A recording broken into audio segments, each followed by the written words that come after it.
Assalamu alaikum and welcome to Perspective. The 2024 US presidential election. We'll be talking about what seems to be a very, very close race at this time. States like Iowa, who were leading, of course, in Trump's favor, now seems to have changed as far as the balance is concerned. Harris seems to be leading there. What is the overall position as far as the swing states is concerned? The effect overall of this election on the world, on Pakistan. We'll be talking about all of that today. I have with me Aizaz Chaudhry, who is a former Foreign Secretary. Thank you for joining us today. We have Jauhar Saleem, who's former Foreign Secretary and President IRS. Thank you for being with us today. Dr. Amna Mahmood, who's a foreign affairs expert. Thank you for joining us today. I'm going to go to Aizaz Saab. Aizaz Saab, can you hear me? Yeah, I can. How are you looking at this election? It's historic in a lot of ways as far as the position at this time when we are very, very close to the day. How are you looking at things?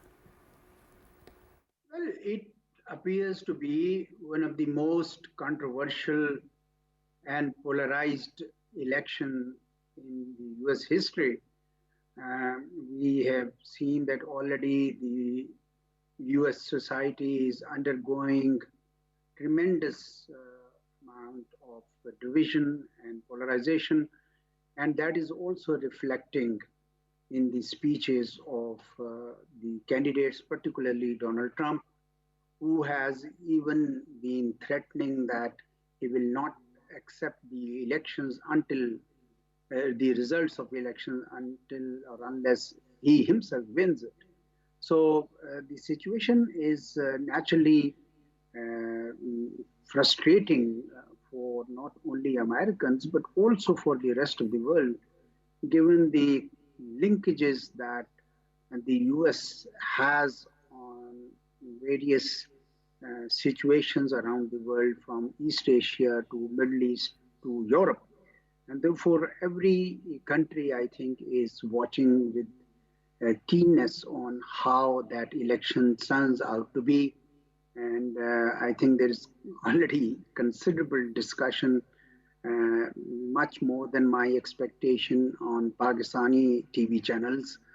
Whereas I know that election of either candidate will not affect the US policy towards Pakistan to a much, to any great extent.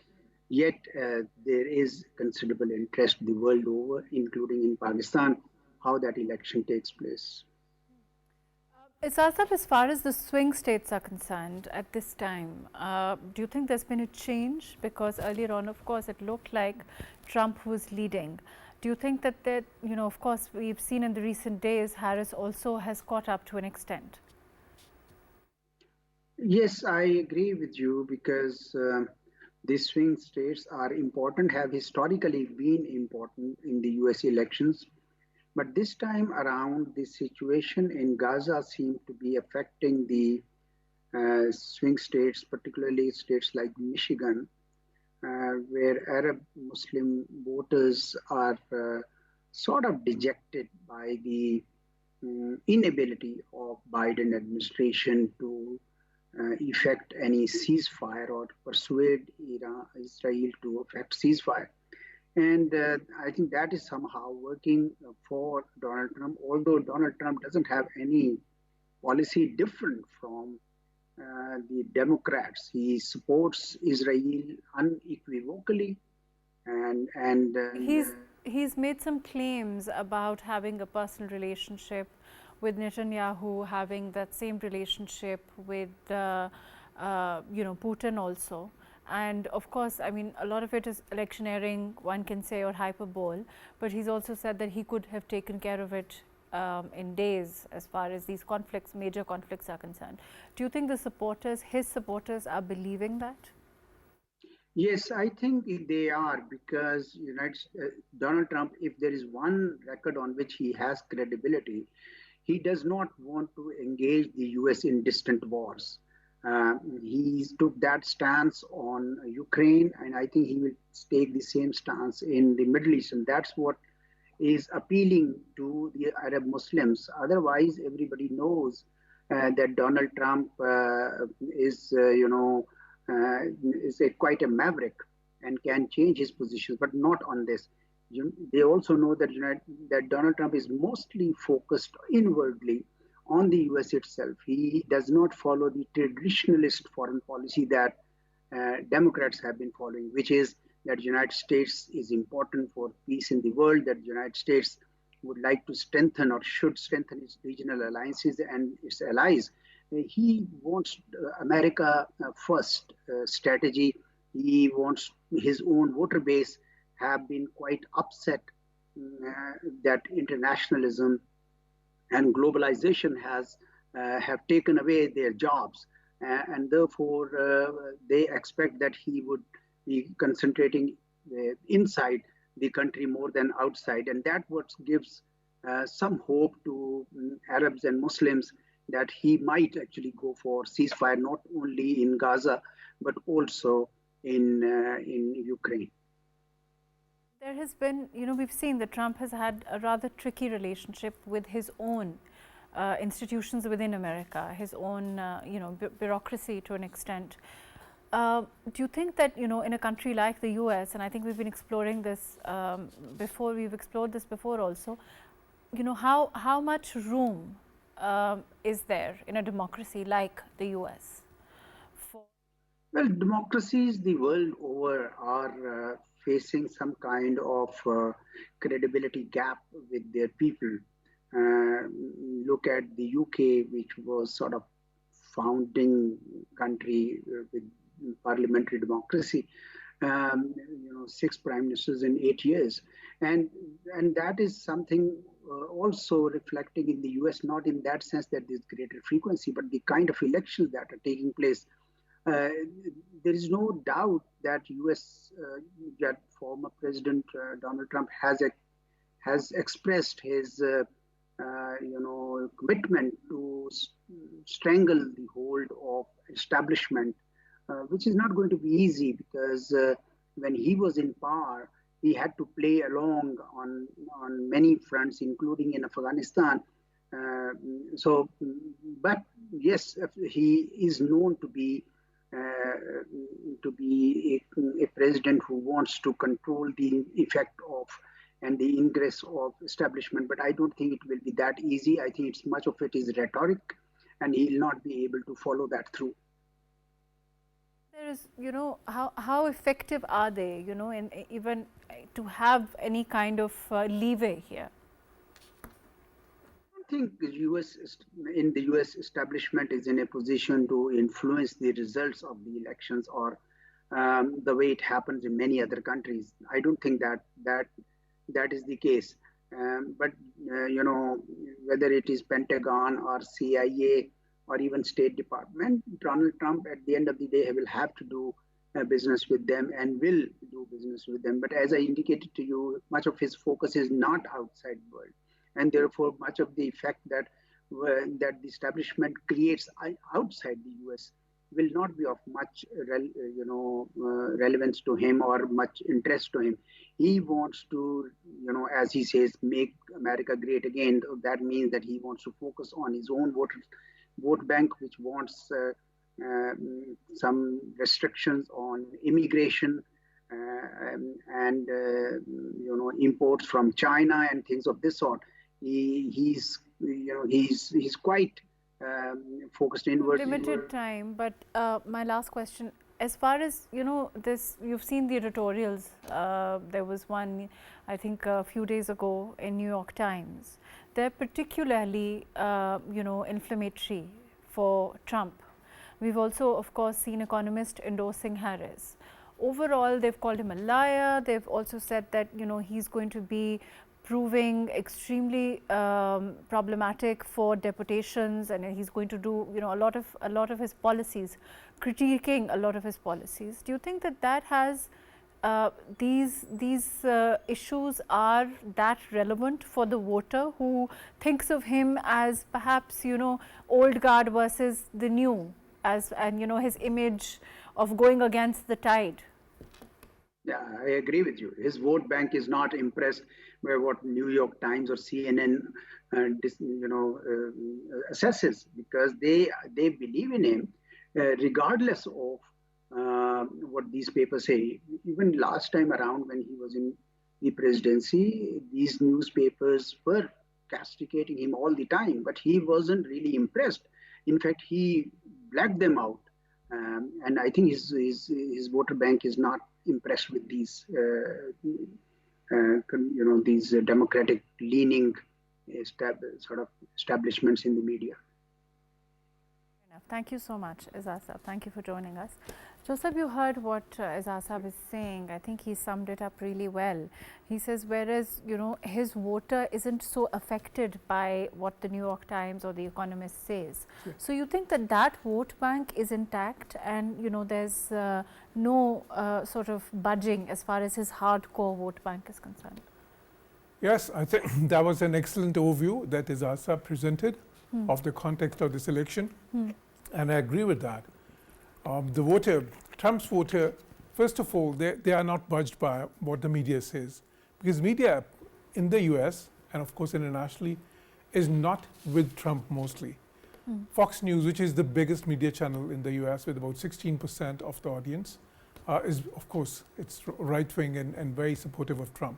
But all the other media channels, for example, ABC, NBC, CBS, CNN, MNBC, all of them, they are generally a bit left-leaning or liberal.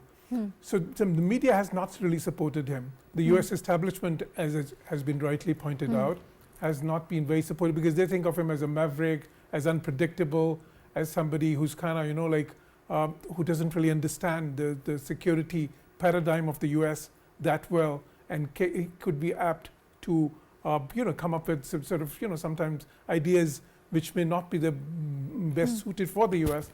But having said that, I think in this election, foreign policy is not an issue, because what is at stake in this election as far as the American electorate is concerned, for them the most important issues are, number one, immigration, number two, economy, number three, then it's the healthcare, or sort of the social security, the state of social security system, and all those local issues. Now, where immigration is concerned, that is where Trump has a huge edge, because during the Biden administration's time, millions of illegal immigrants crossed over from the Mexican border, and these were not just Mexicans; they were from Central America, South America, and the numbers are probably more than 10 million. So that is a big negative for him. For Kamala campaign rather, and was for Biden as well. Then economy, although economy is doing extremely well. The GDP growth rate is really good. Historically, unemployment rate is at historic lows again. But the problem is that there was inflation after many decades, and people associate that inflation with the Biden era, although it is now ebbing. The inflation is going down. Okay. But still, for the middle classes, it was a big deal to have that ebb. So Trump has harped upon that theme, and people have listened to him. But having stated that, I would say, like I said in my previous commentaries here, a couple of weeks back, it seemed that Trump is going to trounce Kamala, despite the polls that you see, because we all have to remember that last time, the last election in 2020, Biden had 4.5% more votes than Trump, 7 million votes, in terms of numbers. But still, he won by just 50,000 votes in swing states. Before that, in 2016 elections, 3 million more votes were polled by Clinton than Trump, but still Hillary Clinton lost. So the thing is, because that is the nature of the American Electoral College, because the states that traditionally favor the Democrats, they are big states, but they have relatively smaller number of electors, in terms of their percentage of population. So the system favors Republicans. And because of that, although the opinion polls were showing like 2% or sort of 1.5%, depending upon whether you take RCP or 538, they were showing that lead for Kamala. But in actual terms, we all knew that Trump can easily sort of 2 or 3% of the lead doesn't really mean anything. But now in recent days, what we've seen happening in the swing states, that is important. There are 7 swing states in America. And I will just present a very quick overview of that. Okay. First of all, Pennsylvania, Michigan, Wisconsin. Now these are what used to be called the the blue wall states, you know. They used to be blue, but they have been flipping in the last few elections. Now in Michigan, despite the 200,000 Arab American voters, you know, Kamala is doing well there. She's leading. Wisconsin, she's leading as well. Pennsylvania, Trump was leading, but now it's a dead heat. On the other side, the other swing states are Arizona, Nevada, where Trump is leading comfortably.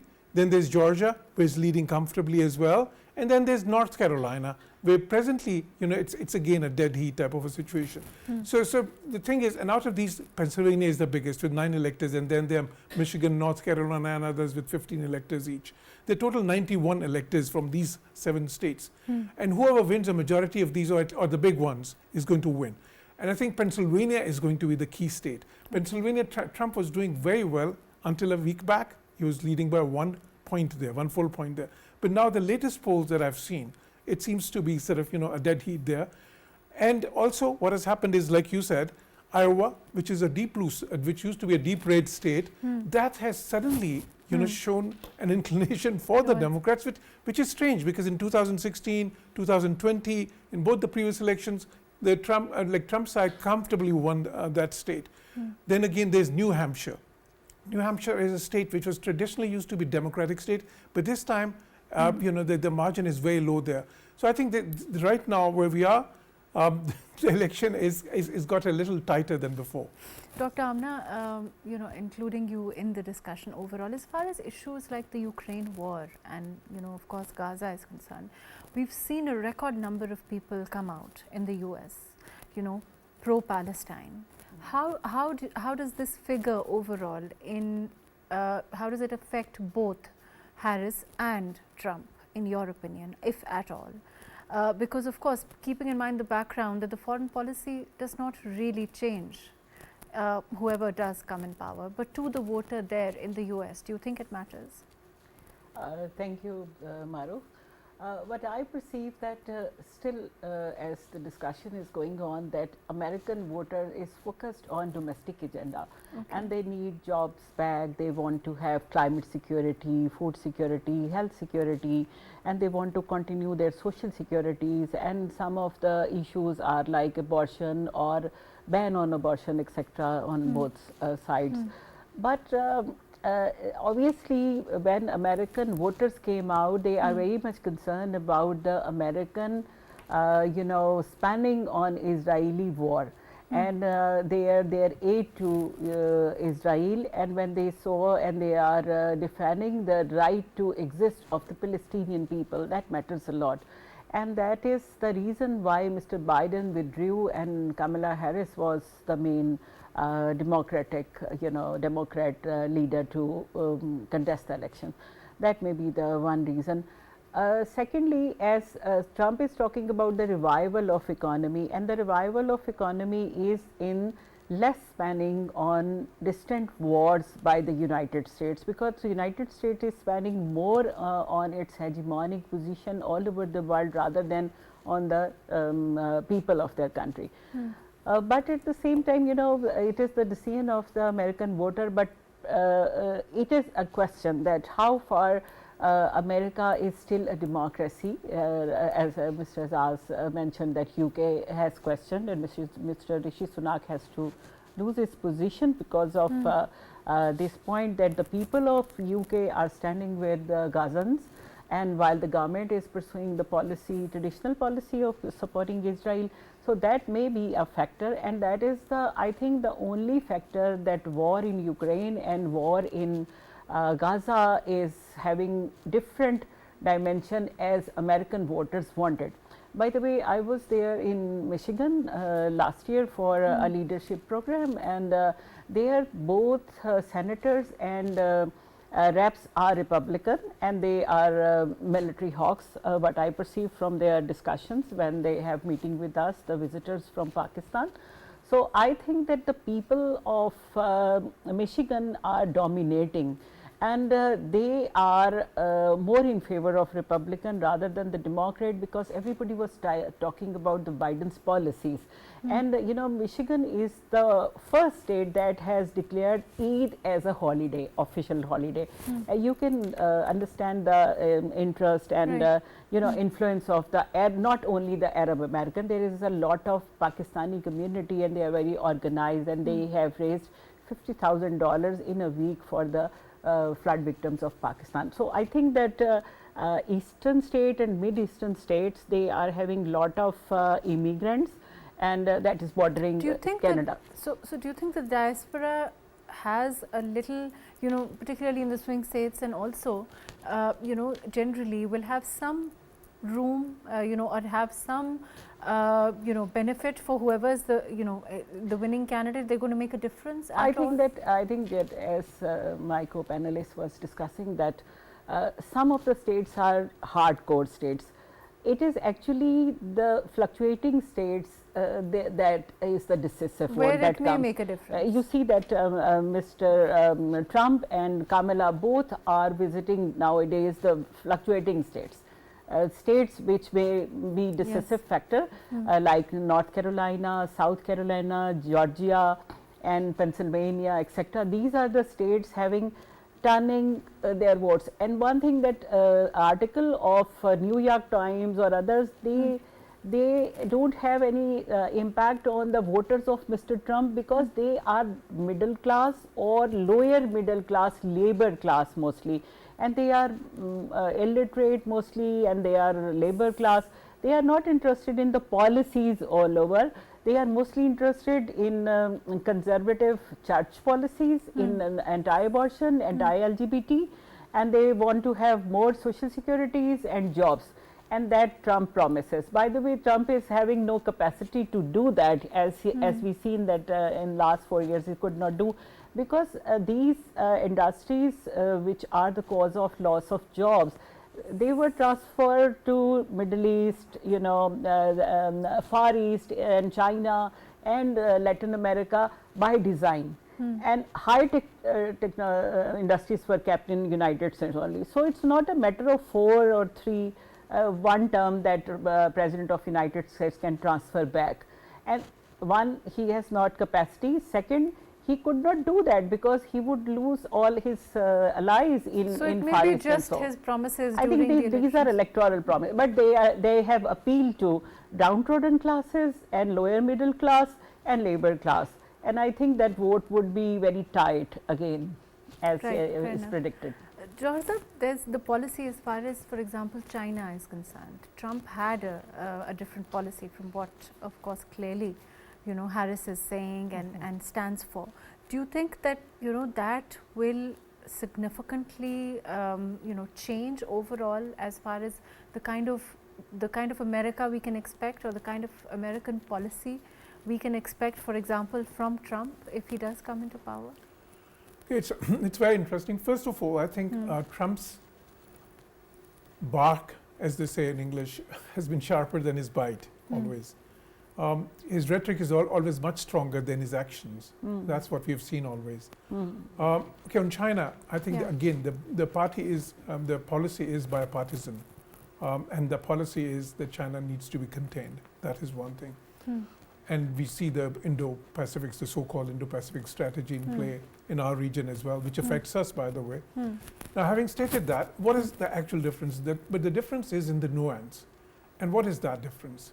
The difference is they both want to contain China. But Trump wants to, and what he has already said, that's his stated policy, that he would impose very high tariffs on China to the tune of 50 to 60%, right?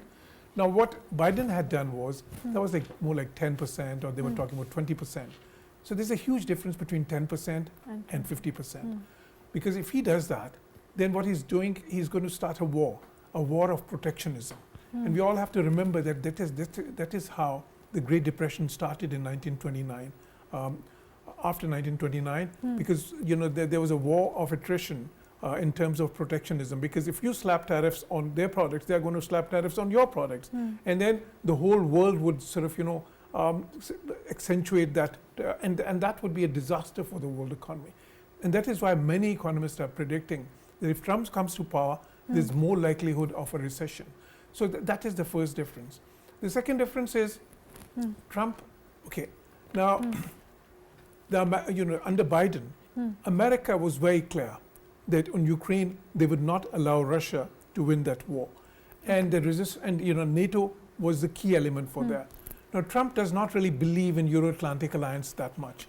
He doesn't really. He's not a great believer in the NATO system, and or the sort of Europe and America that alliance, that ideological alliance and military alliance that has existed. He does not want to contain Russia to that extent. And when he says that I will finish the war in one day, a lot of analysts believe that what he means to say is that he's going to give Russia most of what they're asking. Okay. So this is totally against the Biden policy. And right now, because China and Russia are so close to each other, so naturally that could impact their relations with that kind of the emerging power block in a way. Now, in terms of Pakistan, what repercussions does it carry?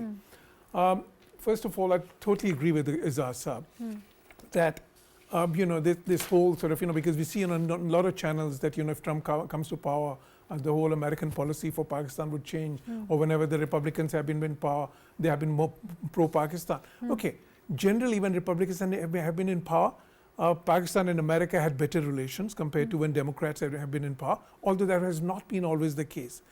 But for the last 10 years, what we have seen is America's tilt towards the Indians, towards India. Which is true for anyone who's been in power exactly. in the US. And that wouldn't really change because the type of stakes that they have with India. India's economic might, that it's the fifth largest, biggest economy in the world, a huge market.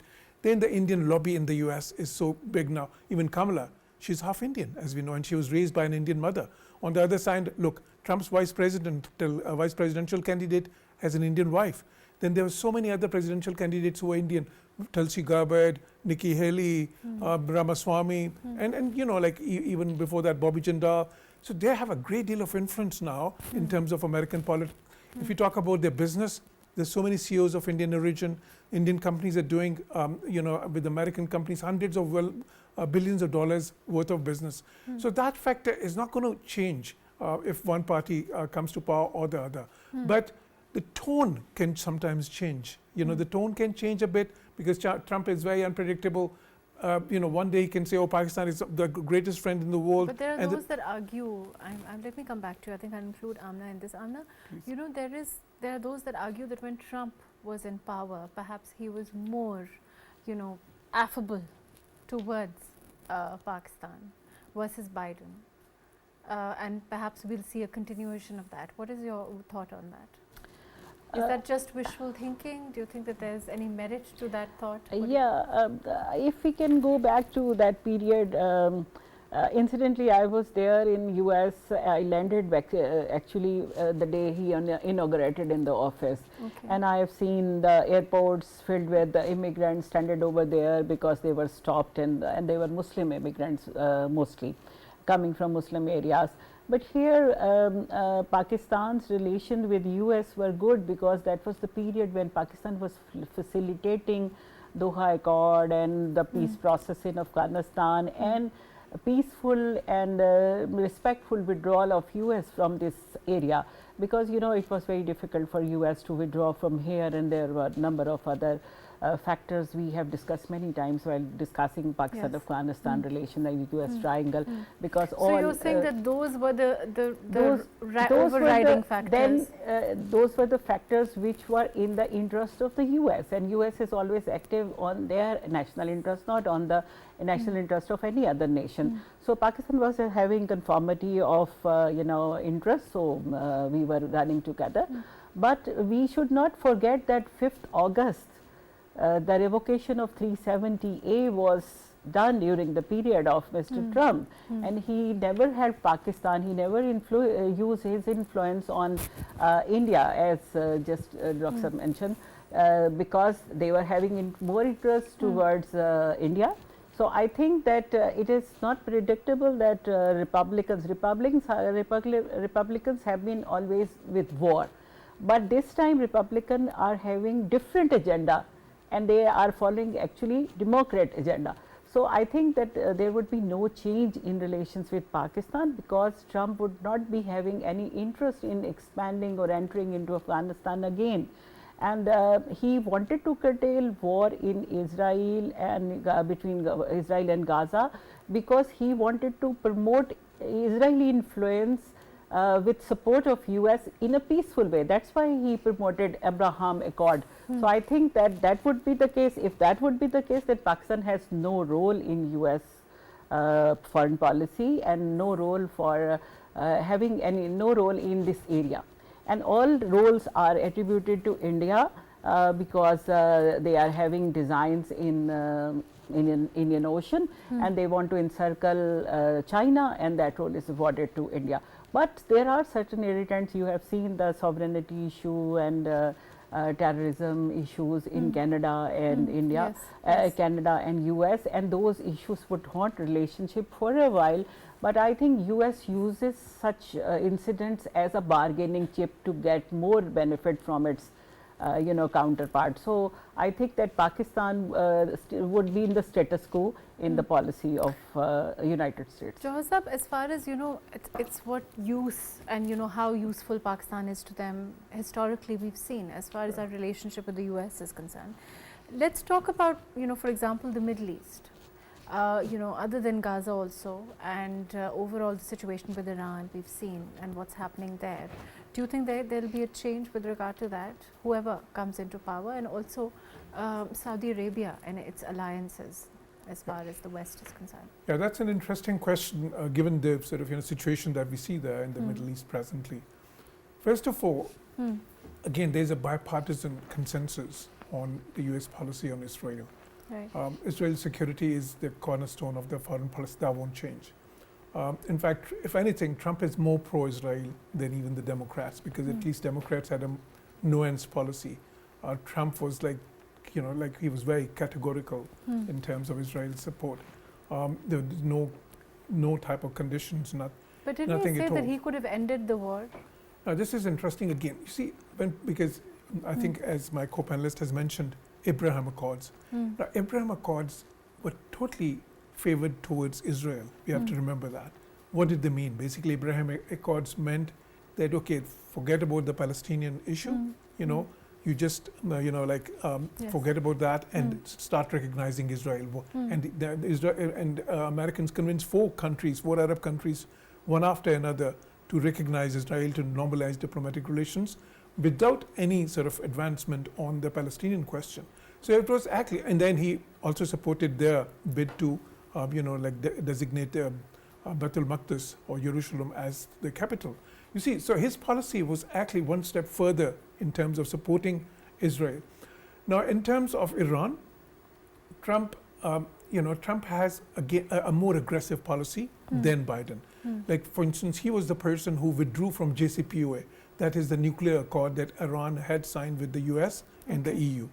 And that accord could have really, lifted sanctions on Iran and sort of, eased the situation between these two conflicting parties.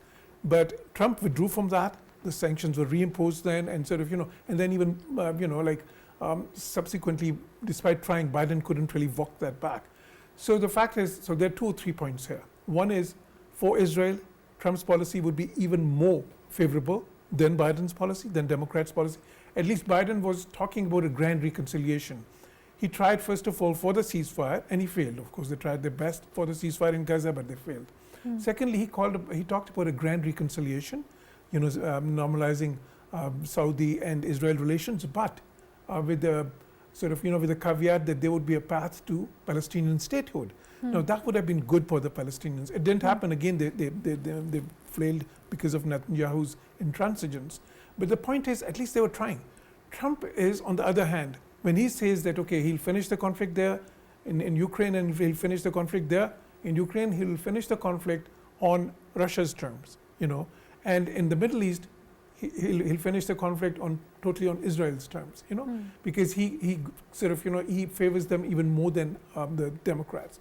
On Iran, he is even more aggressive than the Democrats. So, for instance, if he were in power, so Israelis might have possibly gone on for strikes on their oil installations then, rather than sort of, the strikes that they recently did, or even perhaps on their nuclear installations. So these are the three major differences in terms of their policy interrogation over that region.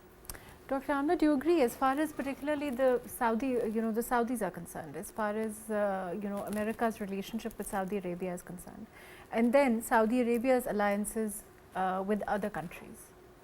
I think I agree with to some extent, but not with this point that Mr. Trump has promised his voters that he will not extend America's war. And if he will support Israel to attack on Iran and have a full-scale war, that would not be according to his promises. I think that American voters will not support. And as you see that people are coming out of their homes, and large demonstration in all the major capitals and cities of US, that would be revived again. So I think Mr. Trump will not go for that. Secondly, Trump or any American foreign policy point for West Asia depends on the support of Saudi Arabia. And Saudi Arabia's support was unconditional before that. But I think at this point, Saudi Arabia, once they entered into BRICS, and they were for de-dollarization. And if they would commit for de-dollarization, so that would be the major setback for American economy. Second, they have entered into reconciliation with Iran, and that is sponsored and guaranteed by China, and they are having 25 years agreement with them as well. So I think it would not be easy for Saudi Arabia to support pro-Israeli policy of the US this time. And you see the situation in Middle East, especially the public demands that is motivating a second wave of Arab Spring again. So I think Saudi Arabia would not be daring enough, and as they are asserting again and again, now they would not compromise before having solution for Palestine, and they will not sign Abraham Accord, which they were about to sign. I think that these things were not so straightforward. So you think that it's just wishful thinking? Yeah, or if Trump does come into power, it could mean a sooner end to the Gaza? I think that he would try to stop war immediately, and he would be in a better position to persuade Netanyahu on the account that if he would make peace here, then US can guarantee its survival. Otherwise, it would be very difficult to fight with all surrounding states, as Israel is doing right now, and they are having major setbacks in the form of air bases and so attacks on. So if they are taking lives of Palestinians, that would continue the war, because their all neighbors would be hostile against them. I think Mr. Netanyahu would be persuaded by Trump through family affairs as well. And if he would promise to the people and he would get Muslim vote, certainly he had to give a cosmetic effect at least in the beginning. Right, fair now. Yes. So he has to. Jauhar Sahib, I see that you're not quite agreeing with what you're Yeah, maybe. No, I think, no, it's not that I'm disagreeing. First of all, let me clarify. What I said was that had Trump been in power, when the Israelis had their airstrikes on Iran, because recently they had airstrikes there and they struck some military targets there, they might have been more emboldened, because the couple of times they had airstrikes on Iran, then they might have been more emboldened in terms of sort of, striking their oil installations, or perhaps even sort of, although that was less likely, the nuclear installations. I'm not saying that is what is going to happen if he comes to power, because then it would be a different scenario, because this might be already passed. But the important thing is here is, I think, with the Saudis, Trump has a better relations with the Saudis. Like with MBS, Biden started on a very sour note, because he had made certain statements against MBS before he became president. So when he came to power, and that is probably one of the reasons that Saudis drifted towards China, for that rapprochement with Iran. And in fact, there was one instance where the President Biden, was visiting Saudi Arabia, and MBS did not come to the airport to receive him. This is a diplomatic, let's say, symbolism or sort of, signal. But anyway, subsequently, their relations did get better.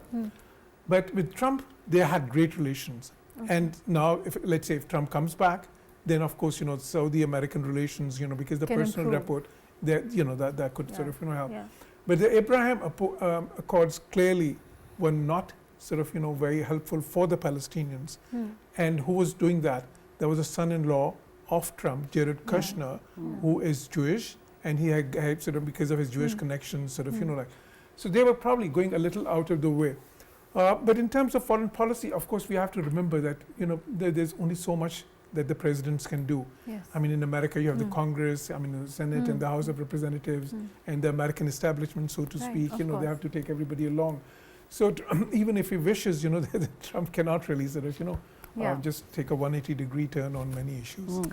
Fair enough. Thank you so much for being with us. Unfortunately, that's all the time that we have. Thank you for joining us. Aizaz Chaudhry, thank you for being with us today. Jauhar Saleem, thank you for joining us. Dr. Amna Mahmood, thank you for being with us. Of course, we're very, very close to the elections, and we'll know very soon which way the swing states are going to swing, and also overall the elections. Let's hope that some results have come that are good and more favorable, of course, for the kind of tyranny that we are seeing in Palestine, the kind of overall the world at this time that is conflicted, that is polarized. Let's hope that any leadership everywhere in the world that comes in is more sympathetic to perhaps dealing with these issues. And let's see what happens, just a day or so away. Thank you so much for joining us today on Perspective.